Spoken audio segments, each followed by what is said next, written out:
Welcome to the Health Angle Podcast with Dr. Mike Headlee and Dr. Gordon Fimreite, where we'll be exploring different angles of health to achieve the best version of yourself. Now, here's your hosts, Dr. Mike and Dr. Gordon. Welcome, everybody. I am Dr. Mike Headlee, and with me is Dr. Gordon Fimreite. Welcome, Dr. Gordy. Hey, Mike, and welcome, everybody, to the Health Angle Podcast. The subject for today is dairy like milk, good or bad? This was on my radar years ago, and I remember I was, probably in college, and I'd been taking dairy products for quite a long time. In fact, I had really bad acne, so much so I went into the dermatologist, had to take some meds to try to remedy or curb the problem with acne. And then when I got into college, I started reading more and started experimenting more, reduced my dairy products, including milk, and all of a sudden my acne clears up. And so I'm like, And then, of course, over the years, fast forward, you see more and more information. So I've eliminated dairy and milk out of my diet, except for one. And I'm not going to tell you what that is yet, but I want our viewers to kind of hang on to that note, and we'll talk about that a little bit later in the podcast. So welcome to the Health Angle Podcast.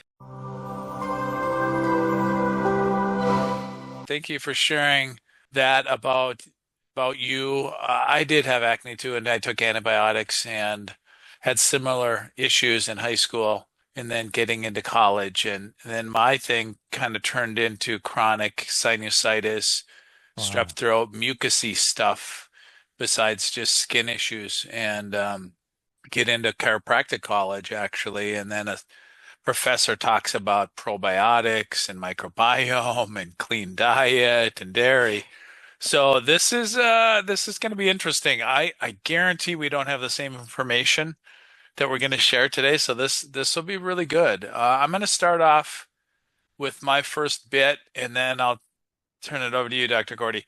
Lab-grown milk is being fast-tracked into mass production. Lab-grown unreal milk is being developed by Brown Foods using mammalian cells in bioreactors. Its market is environmentally friendly despite lacking comprehensive safety testings, of course. So there's other companies that are doing this as well. So raw milk from grass-fed cows contains essential nutrients, and they support mitochondrial health, diabetes prevention, weight management, not found in synthetic alternatives.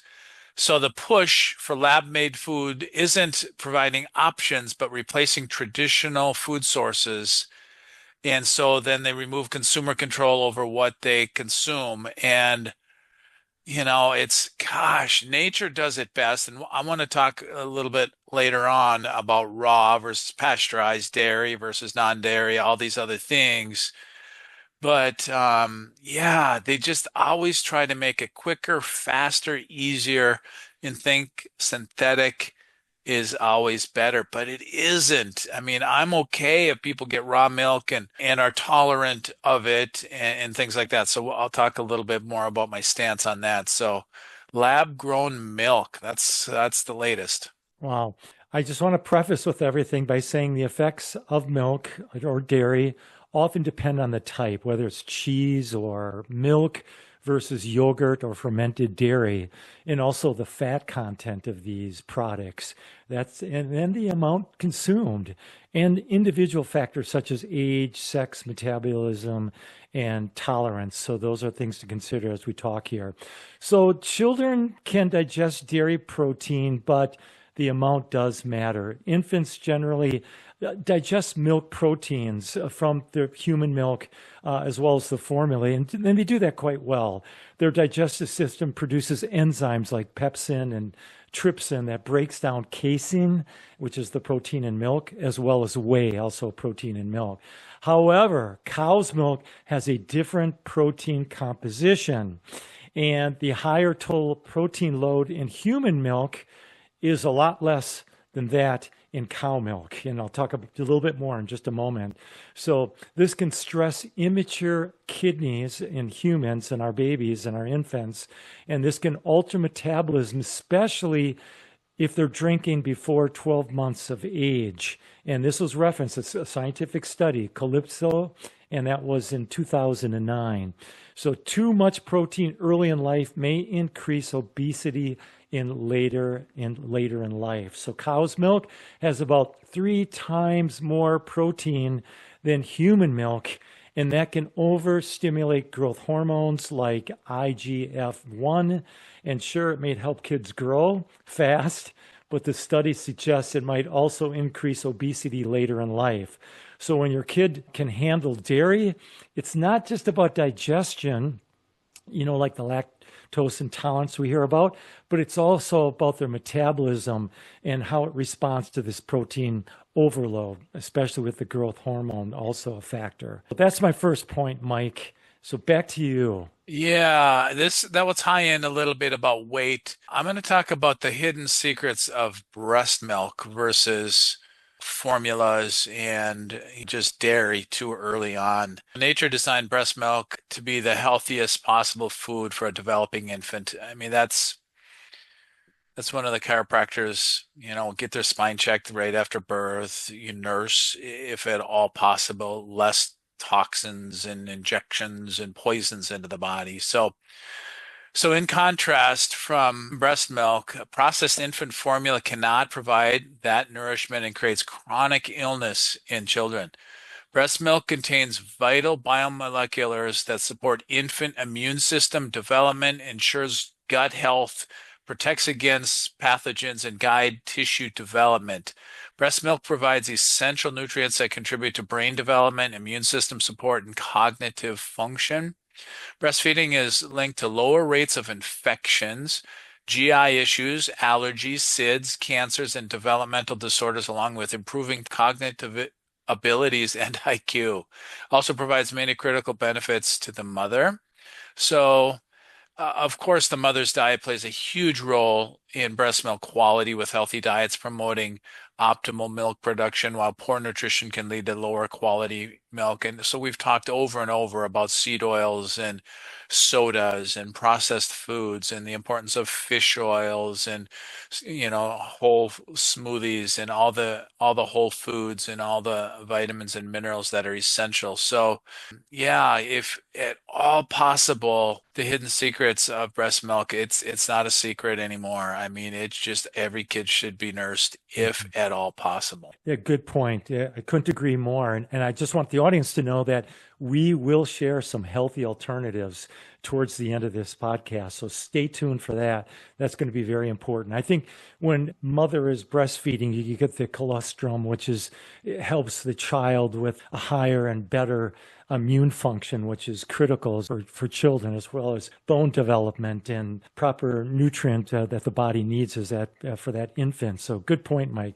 My next one that I think a lot of people already know is there's such a thing as lactose intolerance, and which can cause distress on your digestion. And this affects a lot of people. In fact, it's known to affect about 65% of the population in adulthood worldwide. So that's a pretty large amount of people. And this can lead to like bloating and gas and diarrhea. So it may be obvious for those that already know that they may be intolerant as far as lactose. But those that don't know, they may have mild lactose symptoms, and they could totally attribute it to something completely different and really not know why. So for those that are having digestive problems, I would just say entertain the thought of maybe some dairy products or milk product or some other realm, and that is a possibility that should be explored. Humans are the only species that drink milk regularly after infancy. We are the only species. So when we get into adulthood, the ability for adults to produce lactase, which is the enzyme that breaks down that protein, we just don't have it as an adult, the effectiveness of that as a child. So in essence, most humans are biologically designed to stop drinking milk in adulthood. So that was my next point. Yeah, I need to talk about one more article and one more point on nursing and breastfeeding, because there's a concerted effort against nursing and breast milk and breastfeeding. And I just want to highlight a few more dangers of infant formula. If you adopt a kid and you don't have breast milk available from a donor bank or what have you, sometimes I guess you have to use some infant formula. But if you're just doing it out of convenience and just because it's simpler and easier, really, really listen to this. The infant formula industry has almost $100 billion in annual sales. This was accomplished by marketing that trained doctors and parents to discard breastfeeding and trick them into believing infant formula is safe and effective. It just isn't. Infant formula is full of corn syrup and seed oils, which cause metabolic dysfunction, increased weight gain. Remarkably, that weight gain has been normalized, making it possible to diagnose normal children as underweight and thereby push formula on them. Infant formula is full of seed oils due to a 1980 law requiring infant formulas to be full of seed oils, due to a 1963 study that concluded those fats were essential for infant development. Since then, a mountain of evidence has emerged showing they're quite harmful, but no one ever got around to updating the 1980 formula requirements. Bobby Kennedy Jr. is thus the first HHS secretary ever to attempt to address this colossal mistake. So in contrast, breast milk in conjunction with a nutrition and good mother's healthy diet is just one of the healthiest substances an infant can take. Gosh, you have to really, really, really consider it. You can't pronounce most of the things. You can use the Yuka app on infant formula just like you can on any dairy product or any non-dairy product or almond milk, whatever. But if you do this on infant formula, wow, you'll be shocked at how it just won't add up. It won't be allowed because of all the preservatives and chemicals and emulsifiers and bad seed oils. It's just not going to be a green go light on your Yuka app. So that shouldn't be going in a kid. Good point, Mike. Good points. I want to just accentuate. I'm going to put it in the screen here so everybody gets it, but it's called the Yuka app. We've talked about that before. You can read the barcode, and it'll give you on a scale of 0 to 100, 100 being the best and the most healthiest, and 0 not being good, and you can read why. So Yuka app is just an incredible tool to see if that milk product or that alternative is going to be healthy for you. My next point here is high cancer mortality risk in women is linked to high consumption of milk. How is that possible? There's meta-analysis data that suggests that high consumption of milk, especially the higher fat versions, is associated with higher risk of total cancer mortality in women. And that's a PubMed article or a study published January of 2021. Dairy is often touted as for its calcium and bone benefits. And I think a lot of women think that, well, I'm getting older, I might have osteoporosis, osteopenia, or the brittle bone, and I probably need more calcium, and they try to get it through their milk. The only problem with this is this study suggests that certain populations, like women with high intake, really does have an increased risk of cancer. But why? How is that possible? Why? Well, milk from pregnant or lactating cows, not humans, but lactating or pregnant cows contain natural sex hormones like progesterone and estrogen.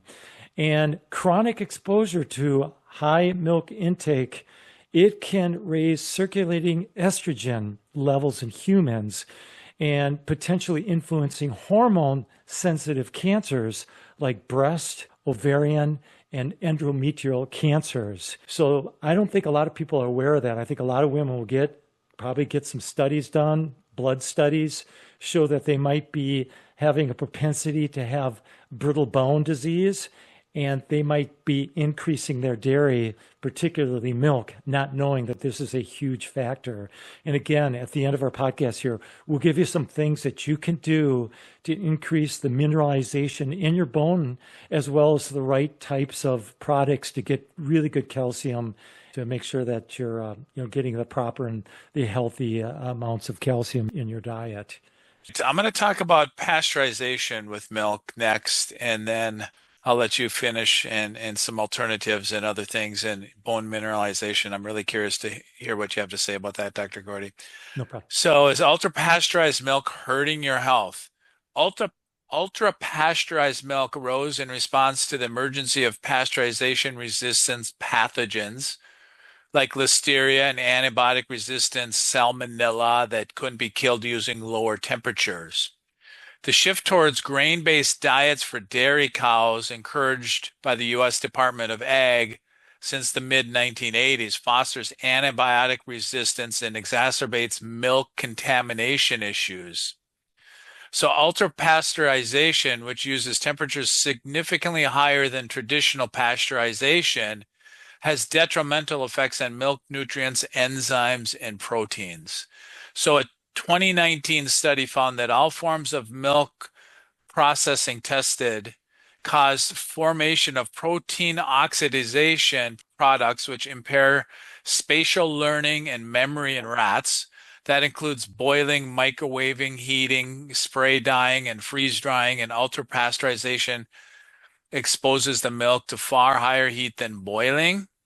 So for optimum health benefits, if you are not lactose intolerant, there's a really big push for organic, grass-fed, raw, unpasteurized milk, ideally certified by the American Grass-Fed Association, which ensures the highest quality grass-fed products.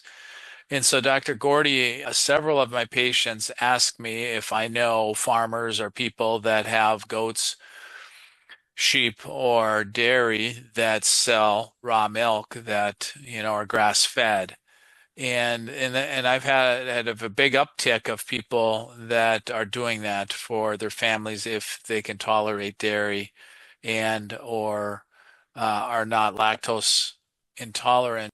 So they don't want the 2% from the grocery store that's just been ultra pasteurized. They want the raw variety with the enzymes, and the right proteins and all the nutrients and enzymes in that. And so I've seen a big uptick on that. Any insight into your practice or people or anything like that? No, Talking there's about definitely an uptick in that. A lot of people are looking for unpasteurized or raw milk.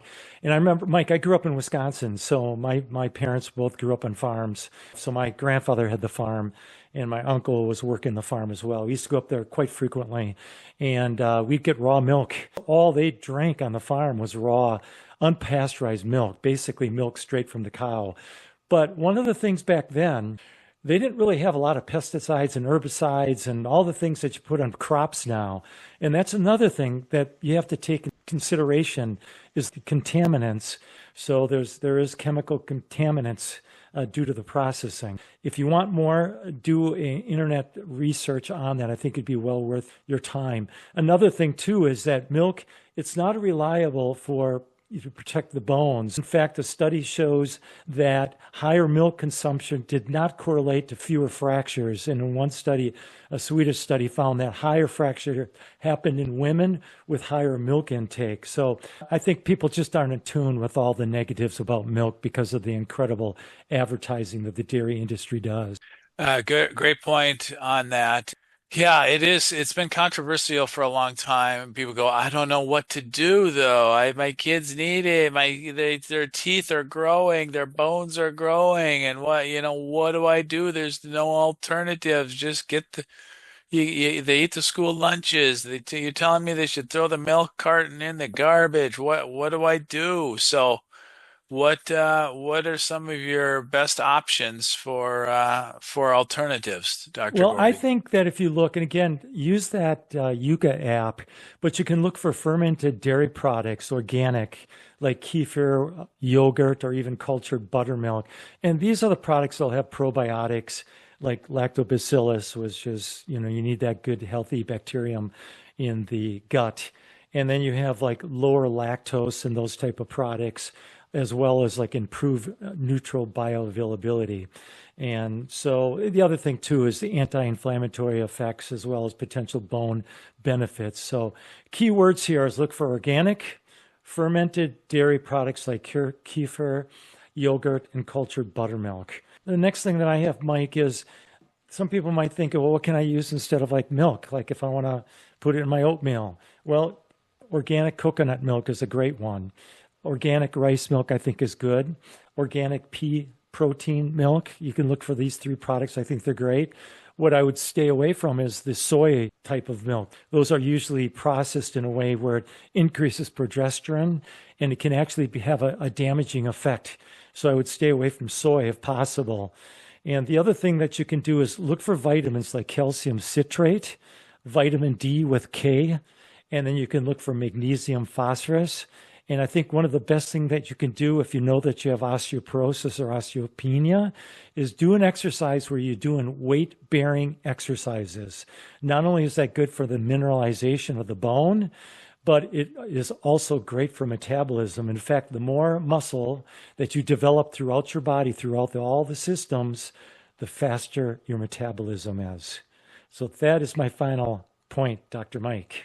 Yeah, so you didn't mention almond milk, so I'm going to mention what I know about almonds because I drink some almond milk occasionally. My favorite is coconut or flax milk. Then I want to just talk briefly about A and A2 milk. So almond milk is touted to be a healthier alternative to regular milk, but a closer look shows almost the opposite. Not only does it have less protein and other essential nutrients, but it also contains carcinogen, an additive that may disrupt digestive health. Almonds contain oleic and linoleic acid, and eating too much of these fats can hinder glucose metabolism, thus affecting cellular health. So if you insist on only drinking almond milk and not using the older alternatives that Dr. Gordy recommend, I've scanned some almond milks, Dr. Gordy, that say organic, and they still don't pass the test because of the binders and the sugars and the additives in it. It doesn't have an unlimited shelf life either. And so I'm not saying every almond milk product on the planet Earth is not worthy of drinking, but you really have to check it. And I'm a big fan. If you're drinking plant-based milk, and dairy alternative, just rotate them a little bit. Dr. Gordy gave you some options, or flax or coconut or some of these other proteins. And instead of milk in your smoothie, put some kefir or some yogurt and different things like that that are organic and fermented. So don't just drink almond milk for 10 years in a row without even checking the label. Dr. Gordy, I know you grew up in a rural area and drank the raw milk and things and were friends and or familiar with the Amish community around Whitehall. And the Amish people that I work with in my office, they drink beta casein A2 milk because it's supposed to be easier to digest and recommended for individuals experience digestive issues. So that comes from specific A2 cows, A1 and A2 milk. So you can buy that at our local co-op as well. You can buy grass-fed organic milk. The challenge, though, in the store, organic, grass-fed, so-called good, but then it's pasteurized. It's not raw. But that's what the Amish use in this area when they have their own cow. Most people aren't familiar with it. They just go grab whatever in the store. And that is an option, though, if people have digestive issues. And it still comes down to maybe you have lactose issues instead of issues with the other proteins and stuff in it. So what's the summary, Dr. Gordy? You drink any kind of milk whatsoever? Creamer, a whole milk creamer, a heavy creamer ever? Any, or just dairy and kefir? What's your go-to? I try to stay away from dairy products, really do. And I do drink yogurt in my smoothie. So I make sure that it's organic and it's 100 out of 100 on the Yucca X. So it's the healthiest yogurt that you can get. So if you look around, you can find it. So that's one dairy product I'll have. I'll have like rice milk when I need to, if I have oatmeal in the morning, or if I want to put a little rice milk into some organic decaffeinated coffee, if I like that. Otherwise, Mike, I try to stay away from it. It doesn't mean like I don't have it completely. Like if I want to have like ice cream cone and I treat myself, yeah, hey, we're human. We can do that once in a while, no problem. But I actually kind of stay clear of dairy products. I think after all the information that you get exposed to over the years, you kind of get trained into the realm of kind of staying clear of it. How about you? Yeah, similar. Yeah, I definitely don't put it in smoothies every day or whatever. I'll do everything from collagen to a protein shaker. That's with a lot of greens, powders, a lot of times with water too. I don't need the thickness of that. I do use some cheese, organic only. How about you, Dr. Gore? Do you use any cheese at all or not? We do put a little bit of cheese, and we try to keep it on the healthier version. Although there's not a lot of healthy cheese out there, but we put it in for a little bit of a flavoring on salads and things. So Yeah. that's not a big thing. But kefir, the fermented kefir, is supposed to be phenomenal, and I don't personally take that on a regular basis. But that's one product I want to incorporate more, to just throw a little bit of that into my smoothie. I know I'm taking the yoga right now, but kefir has been getting a lot of attention. I plan on exploring that. And Mike, I do the same thing with you, and I put water mostly in my smoothie. I might put a little bit of rice milk from time to time, but Yeah. we never have milk around the house. Yeah, I went into our local co-op one night after work, and they have probably 8 different liter bottles of kefir. And I go, wow, this blueberry organic kefir's on sale. I'm gonna go try it. And I shook it up and drank some. I go, wow, that was really good. So I drank the whole liter on the way home. Yeah, I didn't think much of it. So then I get home and look at it and I go, 88 grams of sugar in there because of the blueberry and everything else, even if it was organic. Why didn't I just drink a Coke Oh, on the way home? It's I knew 88 that was grams of coming. sugar, you know? Yeah, I There knew was that was four coming. After I heard the servings, blueberry flavoring, I'm thinking, uh-oh. Yeah, 88 grams of sugar. And then we yell at people for taking Coca-Cola and Pepsi. I mean, come yeah. on. So I, I'm I think human. I think the sad part is if people get kefir and they go with like organic and no flavoring, which might score really high on the Yuka app, but it might not taste the best. And that's a case where you take that and you put it into actual smoothie where you might get real blueberries and bananas and some other things that might keep it a little on the sweeter side, I which makes totally it agree. beneficial. Totally agree. And when I'm at my absolute best, I'll drink a plain one and not even think of it because I'm just don't have hypersensitivity to all the sugar. So, but yeah, you can be trapped in a health food store too. And for healthy products and stuff that you still gotta scan it. The Yuka app probably would approve that, per serving, but that's still 20 some grams per serving. It might have kicked it out and made a medium recommendation based on the sugar content. So Hmm. anyway, so yeah, I'd like to finish our podcast by saying, what's your number one takeaway you can share with your family member about their dairy consumption? And what's your number one action step that you can take? I'm curious, are you using the Yuka app? Let us know how you like that. If you're scanning your rice milk and your almond milk and your coconut milk, what's your number one action step based on what we talked about today? Awesome, Mike. Great podcast today. If you haven't already, please subscribe to our podcast, like our content, share our content, and we would really appreciate it. We'll be back next week with another health episode. So thanks for joining us here on the Health Angle podcast. Until next week. We'll see you. Thank you for joining us on the Health Angle podcast. Please subscribe to our channel and catch us for our next episode.